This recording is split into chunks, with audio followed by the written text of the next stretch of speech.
Hello friends and welcome to Parks Crafty Creations. I'm your host Brian Parks. If you've been wanting to try quilting but felt a little intimidated, this project is the perfect place to start.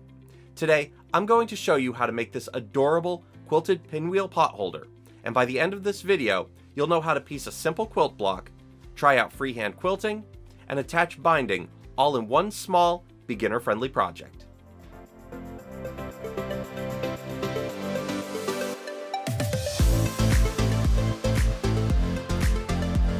Before we jump in, if you enjoy this content, be sure to give us a like down below, as it really does help out the channel. Do it now please, and if you're new to our channel, don't forget to subscribe and ring that notification bell icon so you'll always be notified whenever a new video drops. And hey, if you love what we do here, don't forget to share us with your friends. This project is a great way to dip your toe into quilting without committing to a full quilt. And it's also a fun way to make use of a couple of fat quarters and experiment with color combinations. So, if you're ready to build your quilting skills and make something cute and practical, let's go ahead and get started. For this project, you'll need two contrasting fat quarters, one 10-inch square of insulated or thermal batting, and your usual sewing supplies, like a rotary cutter, ruler, pins or clips, a sewing machine, and an iron. To begin, take the fat quarter that you would like to use as your main fabric and binding. From this fabric, cut two strips that measure 2.5 inches wide by 21 inches long. These will be used later for your binding. Next, from that same fat quarter, cut one strip that measures 10 inches wide by 21 inches long. From this strip, cut one 10-inch square and two 4 7/8 inch squares.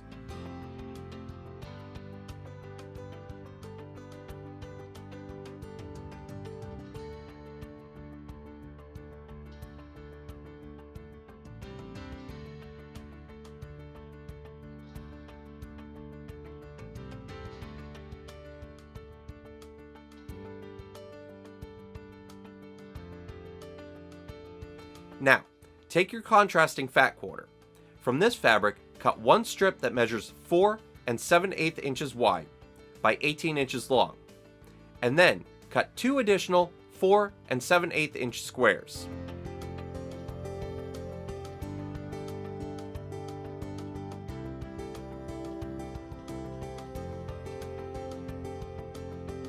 Now, we're going to turn those squares into triangles. Take your 4 7/8 inch squares and cut each one diagonally from corner to corner. Try to be as accurate as possible with these cuts, because this will help everything line up nicely later. At this point, you should have 8 triangles that are all the same size and shape. Next, take one triangle from your main fabric and one from your contrasting fabric, and place them right sides together, aligning the long edge. Pin or clip them in place, and then sew along that long edge using a 1/4 inch seam allowance. Repeat this process until all of your triangles are sewn into pairs.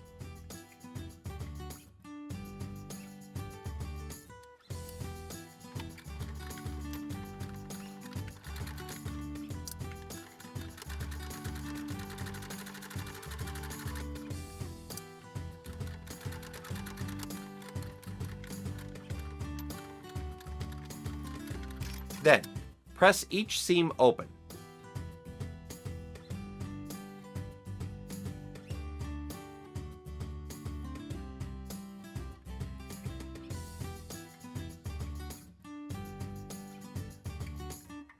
Once you're done, you should have 4 square units, each made up of half of a main fabric and half contrasting fabric. Now, it's time to arrange those squares into a pinwheel design. Lay out your 4 squares so that the colors rotate in a circular motion, forming that classic pinwheel look. Take 2 of the squares and place them right sides together.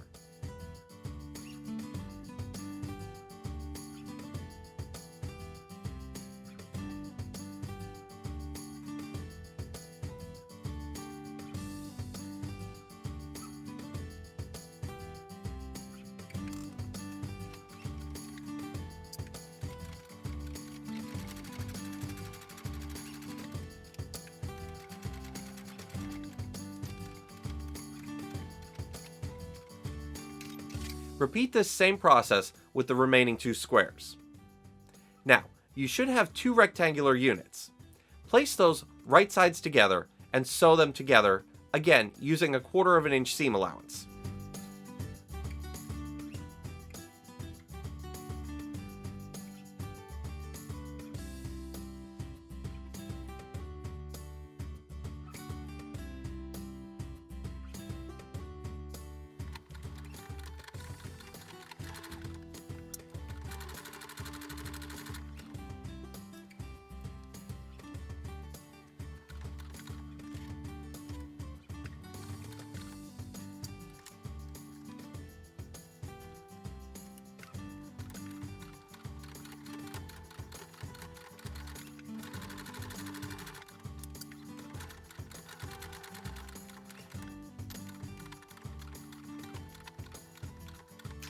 Press the seam open, and your pinwheel block is complete.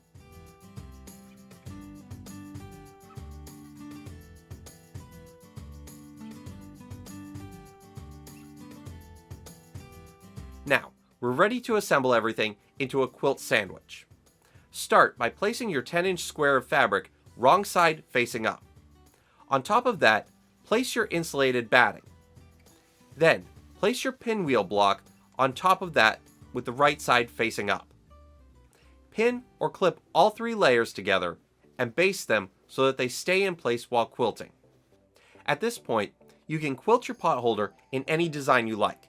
This is a great opportunity to try free motion or freehand quilting on your sewing machine. If you've never done free motion quilting before, don't worry. This is the perfect small project to practice on. To get started, you'll want to lower your feed dogs on your machine or set your stitch length to 0 if your machine doesn't allow you to drop them. This lets you move the fabric freely in any direction instead of the machine feeding it for you. Consult your owner's manual if you aren't sure how your machine operates for this. You'll also want to switch to a free motion or darning foot.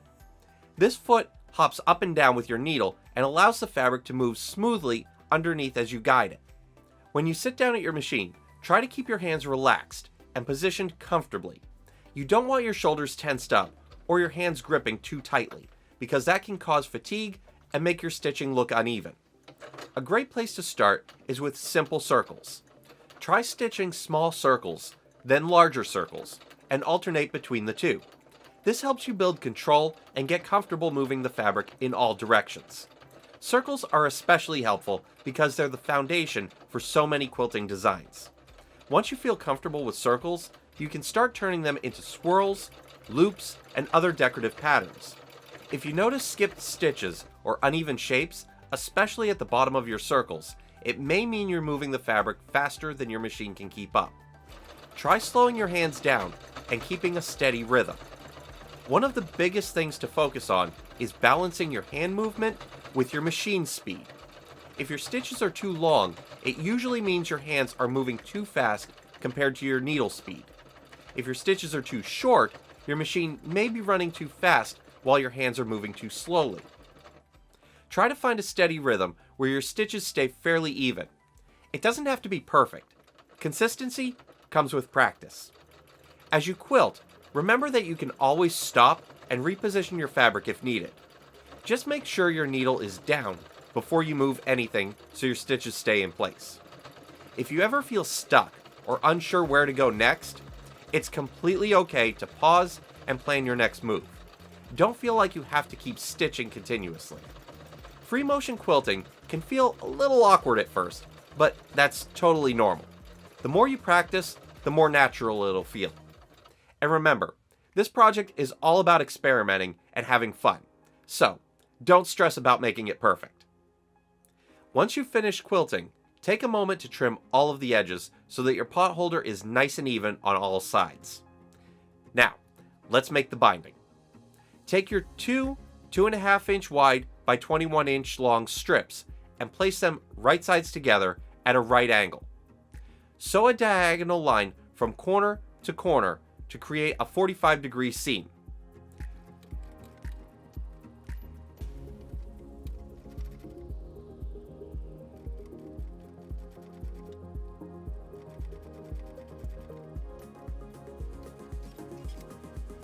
Then, trim away the excess fabric and press the seam open.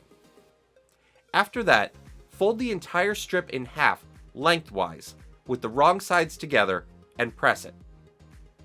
Starting at one corner of your pot holder, align the raw edges of the binding with the raw edge of the pot holder. Begin stitching with 1/4 inch seam allowance and continue sewing all the way around. When you reach a corner, stop sewing about 1/4 inch from the edge and backstitch. Then, fold the binding up and fold it back down so it lines up with the next edge. Continue stitching from that point. Repeat this process at each corner to create neat, mitered corners. When you reach the final side, continue sewing slightly past where you started, leaving a tail of about 5 inches. Trim the tail if needed. Next, fold the binding over to the back side of the pot holder and hand stitch it in place using a slip stitch, making sure everything is secured neatly. To create the hanging loop, take that remaining 5-inch tail and fold it in half. Tuck the raw edge under, then stitch it securely to the back corner of the pot holder. This will give you a sturdy loop for hanging. And that's it! You've finished your quilted pinwheel pot holder. This is such a fun and satisfying project, and it's a great way to practice both piecing and quilting. If you enjoyed this tutorial, make sure to give this video a thumbs up, as it really does help out the channel.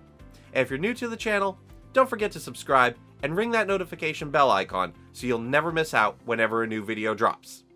Thanks so much for joining me today. I've been Brian Parks for Parks Crafty Creations. Happy sewing, and we'll see you next time.